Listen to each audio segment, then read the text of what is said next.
I am Karen Wright, Managing Director of Parachute Executive Coaching, and we are here again today with another one of our short videos intended to introduce our amazing coaches to potential clients. And today we're here with Izabel Coutu. Hi, Izabel. Hi, Karen. How Nice are to see you? you. I'm good. So we've known each other for a little while now. Yes, 2012. Oh my gosh, a decade. Okay. And I think you said in one of our associate calls recently that when I met you, you were just a little baby coach. I was just starting, and I was coming back from this conference in Florida, and you reached out, and I was, oh my God, I was so excited, and yeah, so it's been a quite a journey. Yeah, well, I'm so delighted that you're part of the community. And I would love for you to share a little bit about how it is you came to coaching. Yeah. What brought you to that point, in 2012 when we first met? What was it that drew you to this work? So what drew me is really my own personal experience. So when I was working in hotels, I studied hotel management, and I had a pain point, and I was like, how can it be that in one hotel there's one type of experience as an employee, and in the other hotel, like we're selling rooms and food, and it doesn't feel right. Like I encountered what it feels like to have a really good boss and a very bad one. Oh, I was, oh my God, like that got me very curious. Like, how could that be? And so I started searching for answers, and I ended up doing a master degree at Concordia University in human systems intervention, oh where boy. yeah, so I learned about management, adult learning, teamwork, and this is at the end of the master degree. There was a coaching certificate offered, Oh, okay. and I signed up, and I said, "Oh my God! Like I can have an impact in the world of work, where maybe assisting leaders to be better leaders, to create better employee experiences." Oh my. And you know what? I mean, it's always been important. I feel like it's more important now than ever. This idea of being a better boss, of creating a better employee experience, of creating a healthy, thriving workplace. I believe so strongly that that is the reason we need to exist and the reason we need to keep doing our work in the world. So I love that you put it that way. I also know a little bit about some of the other things you've studied and devoted time and attention to. And I know that mindfulness is a big piece of who you are as a human being. Can you give me a little sense of, given that we are executive coaches and we're working with business leaders in a business context, how does mindfulness show up in how you work? Well, mindfulness shifted everything for me. Like at first, I was doing this for myself because I found myself like very stressed, and but then I noticed that it changed how I coach, and I think because of mindfulness, I am able to bring a better presence in my coaching relationships, and I'm also aware of my clients' presence. So I'm really trying to create the conditions so the client can go from this a lot of noise to how to be grounded, to be his best self when we meet. And I think that makes a huge difference Yeah, yeah, in the output, like people connect to themselves. yeah. That connection to self just drives an awareness of everything else on every level, right? Yeah.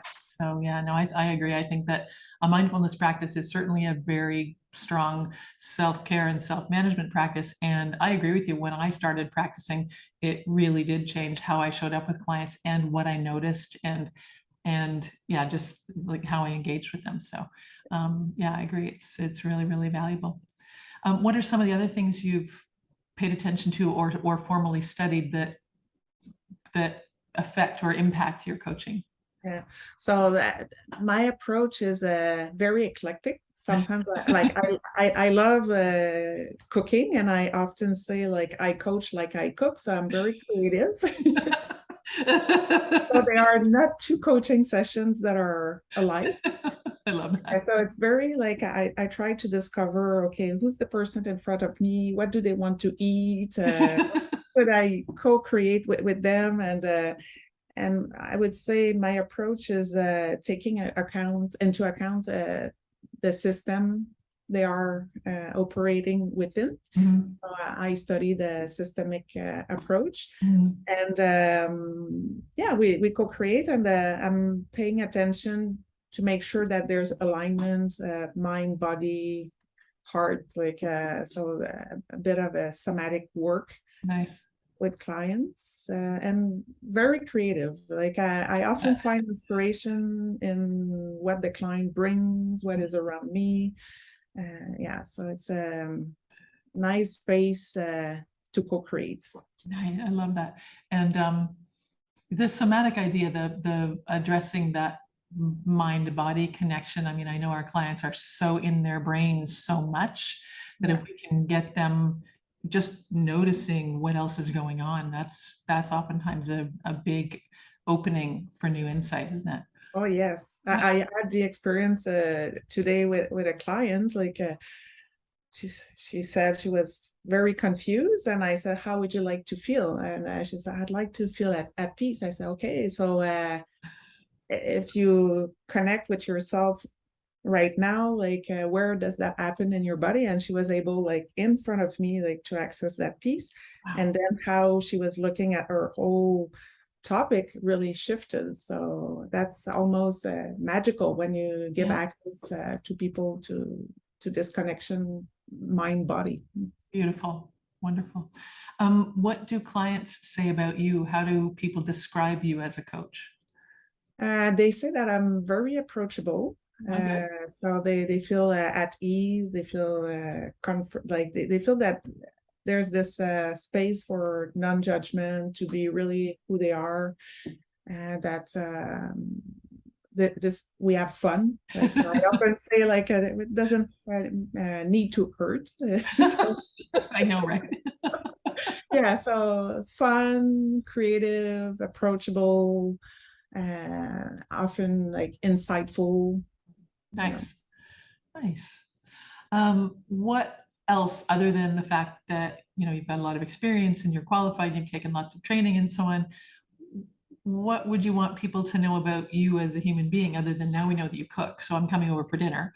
But but other than that, Yeah. who are you outside of coaching? Well, two things that are quite important is my connection to nature. Like this is how I resource myself, and I think I get a lot of inspiration also watching how nature operates. So and like so, I have this deep connection, and I need it. I would say daily. And the other thing is I'm an athlete, so I need to move. Like and I need to be in my body, and I do that mostly through cycling when the weather permit. Mhm. And so I cycle regularly. I've been for the last 12 years, and this is another way also to get some inspiration. I find like life is often like riding a bicycle.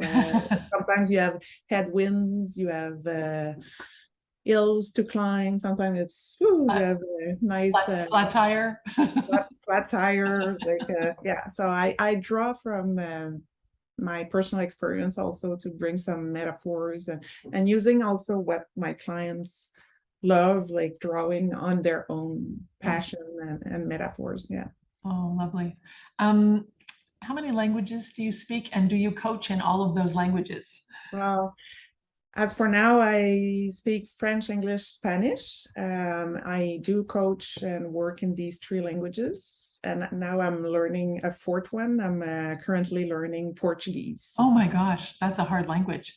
Yes, it is. It is. Good luck with that. Great. Well, as I say, I am so delighted that you're part of the team, and I'm grateful that you've taken a little bit of time to share with us today. Well, thank you so much. I'm very grateful to be part of this beautiful team. Thank you so much. Okay, well, there we go, everyone. Izabel Coutu. Mhm.